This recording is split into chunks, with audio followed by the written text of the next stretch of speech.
Hola, bienvenidos a otro capítulo de Full Stacks. Esta vez vamos a hablar de un tópico que ha sido muy controversial a lo largo de estos últimos años en el mundo de la programación, y es cómo elegir el mejor framework o cuál es el mejor framework en backend a la hora de desarrollar. Pues la respuesta es muy simple, no existe el mejor framework. Todo depende de lo que se necesite.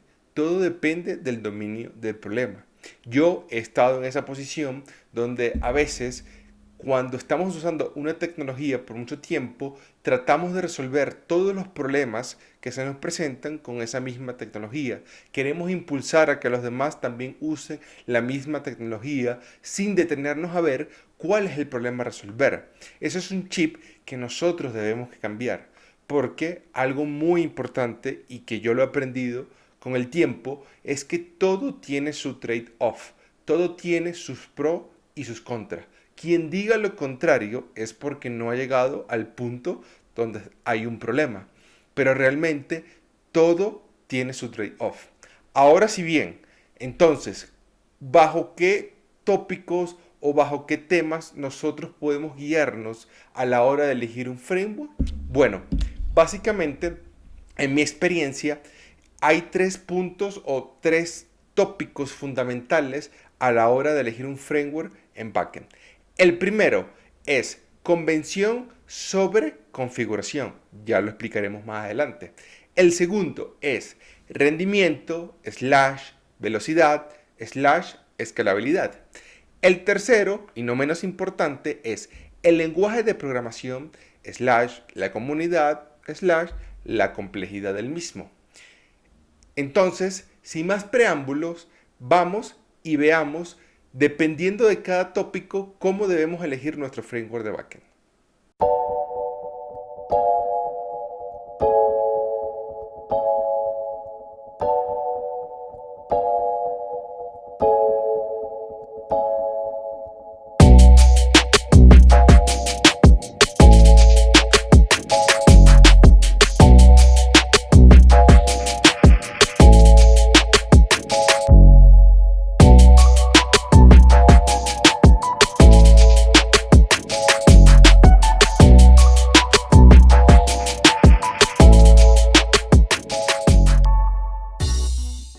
Ahora, para discutir el primer tópico, convención sobre configuración, necesitamos entender el significado de los mismos. Convención, como su palabra lo indica, es una serie de reglas o estándares o normas que están adaptadas por cierta comunidad. Cuando traspolamos eso al mundo de los frameworks, esto se hace referencia a aquellos frameworks que ya vienen con funcionalidades predefinidas, frameworks que ya vienen con manejos de sesiones, un conector con bases de datos, ORMs, middleware, routers, que el desarrollador no necesita implementar porque son estándares de la industria y ya el framework se encarga de implementarlos por ellos. Por lo general, estos frameworks suelen ser los más populares. Un claro ejemplo de ellos es Django con Python, Ruby on Rails o Laravel con PHP. Ahora, por configuración, ¿qué significa? Al contrario de los frameworks por convención, los frameworks de configuración dejan todo al usuario. Él no se encarga de implementar nada predeterminado, sino que todo lo deja en manos del desarrollador. Y es el desarrollador el que tiene o debe implementar los flujos que necesita porque por lo general no vienen con casi ningún estándar de la industria implementados.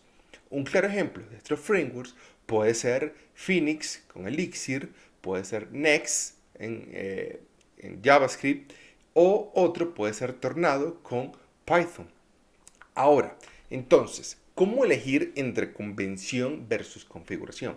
Bueno, necesitamos saber, como ya lo hablamos al principio, los pros y los contras de cada uno. Por lo general, los frameworks de convención, uno de los beneficios que tienen es que están, por así decirlo, dirigidos a tener mayor productividad. ¿Por qué? Porque al tener funcionalidades predefinidas o estándares ya hechos, el desarrollador no necesita invertir tiempo en implementarlo. Obviamente, esto impacta muchísimo en los tiempos de desarrollo. Ya por lo general, los frameworks vienen, por así decirlo, con la forma de conectarse a la base de datos, manejo de sesiones, lo que ya habíamos comentado antes, y todo esto el desarrollador no tiene que implementarlo. Y obviamente es algo que impacta mucho en los tiempos de desarrollo. Por el contrario, ¿cuál sería entonces algo en contra? Primero, no tener tanta flexibilidad. Si nosotros quisiéramos cambiar esos flujos estándares, por así decirlo, o la forma como el framework decide manejar ciertos escenarios, nos vamos a encontrar que a veces suele ser más difícil. Otra cosa importante es que, por lo general, si ocurre algo dentro de esas convenciones que ya trae el framework y queremos debuguearlo, nos va a costar un poco más. ¿Por qué? Porque no está implementado por nosotros. ¿Sí? Entonces, ahora, es como quien dice, son cajas negras. Cuando nos encontramos con cajas negras que son partes del código que están ofuscadas hacia el desarrollador, como quien dice, funciona por magia, obviamente al desarrollador se le va a complicar mucho más poder debuguear esas partes. Por otro lado, configuración. ¿Cuáles son los beneficios? Bueno, lo primero y obvio es la flexibilidad, ya que como son frameworks que no asumen nada por el desarrollador, es él mismo el que tiene la capacidad de poder implementar flujos que sean muy complejos o que sean muy específicos a su negocio o, como ya lo dijimos, al dominio del problema. Obviamente son más fáciles de debuguear. ¿Por qué? Porque si yo lo desarrollé, ¿verdad? Yo tuve que implementarlo. Otra cosa importante, que por lo general este tipo de frameworks suelen ser más eficientes. ¿Por qué? Porque no vienen con toda la parafernalia que por lo general traen los frameworks por convención. Que inclusive nosotros haciendo una aplicación tal vez sencilla o algo adaptado a nuestro negocio, no usamos ni el 50% de las funcionalidades que trae un framework por convención. Por ende, este tipo de frameworks suele ser o suelen ser más eficientes. Ojo, nada de lo que yo estoy diciendo aquí se aplica 100%. Todo tiene un trade-off. Ahora, si bien, entonces, ¿cuál es la conclusión que podemos sacar de esto? ¿Cuándo elegir uno o cuándo elegir otro? Bueno, si yo necesito desarrollar una aplicación estándar que se conecta a una base de datos relacional, tiene CRUDs no básicos, pueden ser flujos complejos, pero tienen CRUDs, no sé, por así decirlo, digamos, una aplicación para reserva de hoteles. Eso perfectamente lo puedo implementar con un framework de convención, porque ya trae manejo de sesión, trae conectores a base de datos, etcétera. Y otro claro ejemplo es que si yo soy una startup, ¿verdad? Donde el dinero, el tiempo y los recursos, tanto físicos como humanos, tienen mucho peso, yo también debo elegir la tecnología pensando en el impacto que va a tener la misma en mis recursos. Entonces, si yo necesito hacer un MVP, un producto, la primera versión de mi producto, ¿por qué me voy a complicar con un framework de configuración? Me puedo ir por un framework de convención, gano tiempo en desarrollo, la curva tal vez de aprendizaje es mucho más sencilla, ahorro en costos y realmente, como quien dice, puedo probar mi producto o puedo lanzar al mercado un producto que necesito. Otra cosa importante que se me olvidó mencionar antes es que por lo general los frameworks por convención tienen por detrás a una comunidad muy amplia porque son los más populares. Entonces, por ende, al tener esta comunidad o estas comunidades tan grandes, como quien dice, una mano lava la otra. Es decir, los mismos desarrolladores del framework se encargan que el mismo siga las mejores prácticas de la industria. Y esto, por así decirlo, hace muy fácil, ¿verdad? Que para el desarrollador el poder implementar o crear una plataforma que se ajuste a sus necesidades. Otra cosa que no mencioné sobre, por así decirlo, los frameworks por configuración, que puede representar un desafío cuando tal vez hay desarrolladores nuevos que, porque a la hora de implementar mi herramienta, como ellos no asumen nada, yo me puedo encontrar con desafíos de diseño de arquitectura, cómo diseño un router.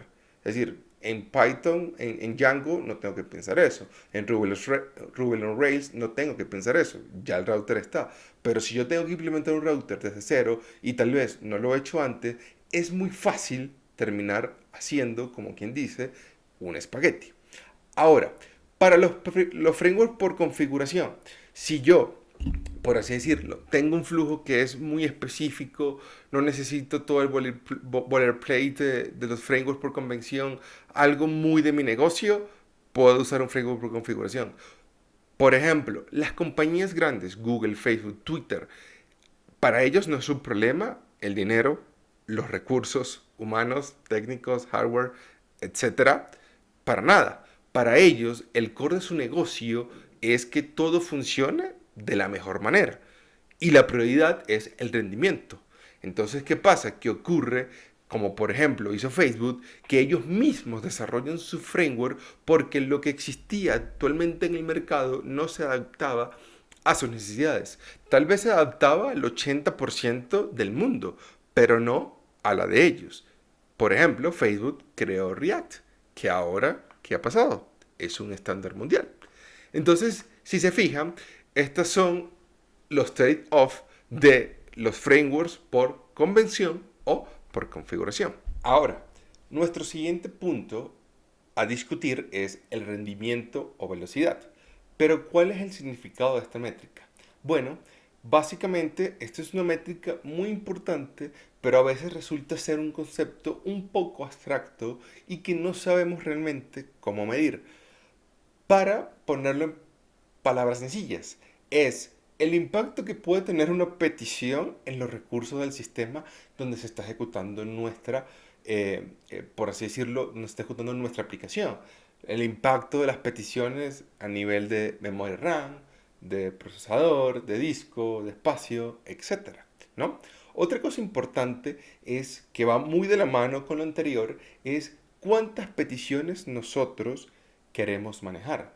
¿Van a ser miles de peticiones concurrentes al tiempo o van a ser peticiones esporádicas? ¿Queremos hacer el próximo WhatsApp, el próximo Instagram o simplemente una aplicación pequeña? Eso es un tema importante tener en cuenta. Por último, y esto es más como un plus, ¿verdad? Es la conexión a la base de datos, la interfaz de cómo el sistema va a hablar con la base de datos, qué tipo de base de datos es.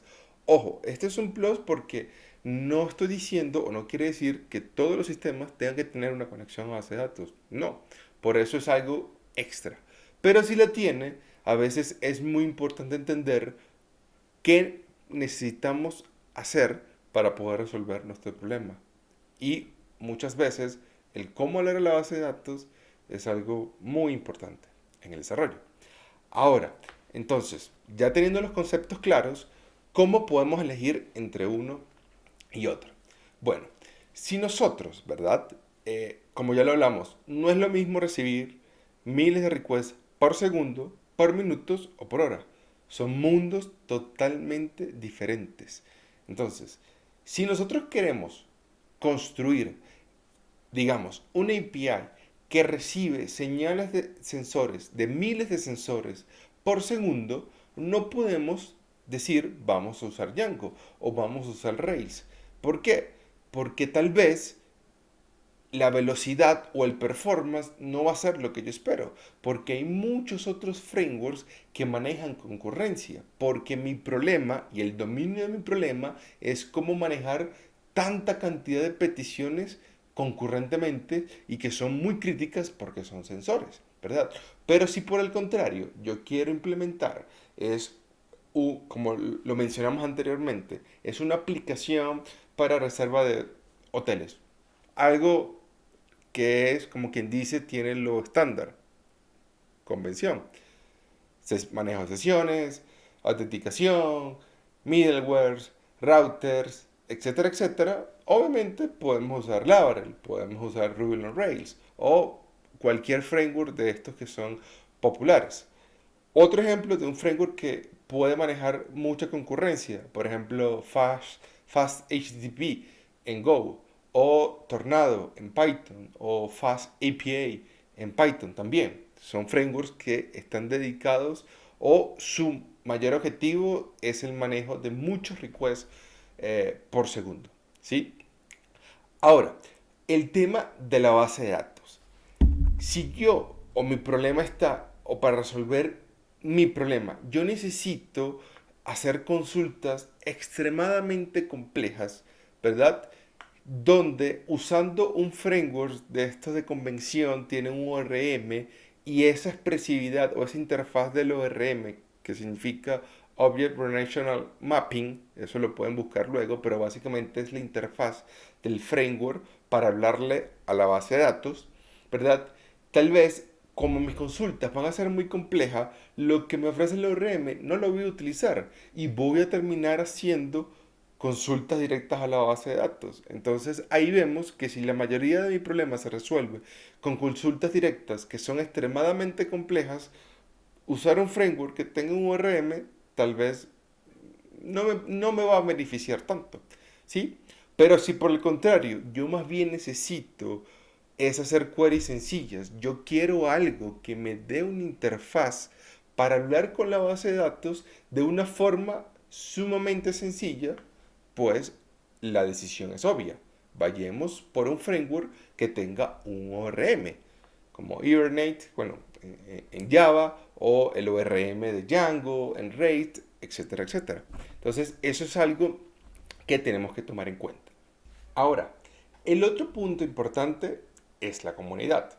Si nuestro framework es muy popular, tal vez tiene una comunidad mucho más grande que otro y cuando nos encontremos con ciertos problemas, vamos a poderlos resolver muy fácilmente porque seguramente ya otro desarrollador se encontró con el mismo problema. Entonces, esto es algo a tomar en cuenta. Lo otro es el lenguaje de programación. ¿Y a qué me refiero con esto? Es que como ya vemos, muchos frameworks ya manejan los mismos estándares. Es decir, Laravel, Rails, Django, etcétera, ya por así decirlo, traen la misma funcionalidad. Entonces realmente, cuando nosotros, y esto nos ha pasado a todos, vamos a elegir un framework, no lo hacemos por lo que trae, lo hacemos es por el lenguaje de programación en el cual él está implementado. Entonces, a veces, elegir el framework se reduce a elegir el lenguaje de programación que queremos utilizar. Y eso va a depender, como yo digo, siempre del dominio del problema.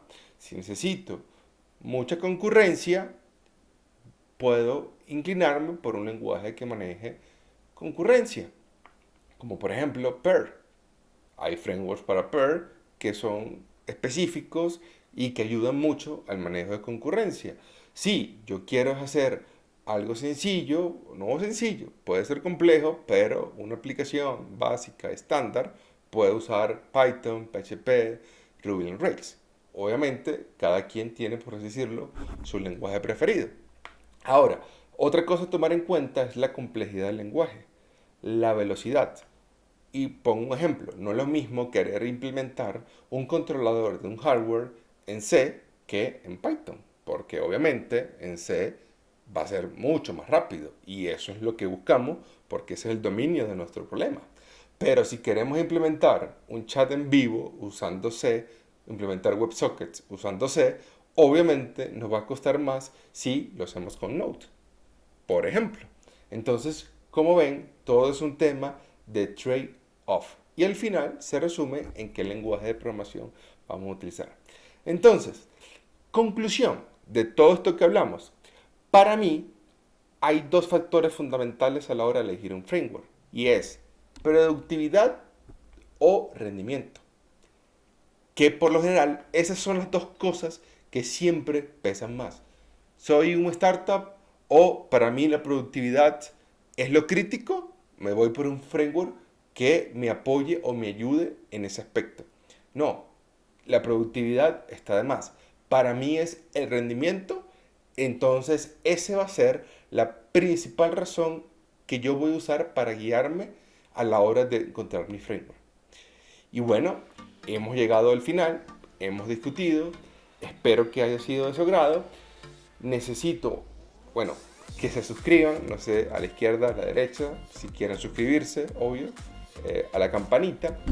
Vamos a estar subiendo mucho más contenido y quiero saber su opinión. Cuando ustedes eligen un framework, ¿qué ven en el framework?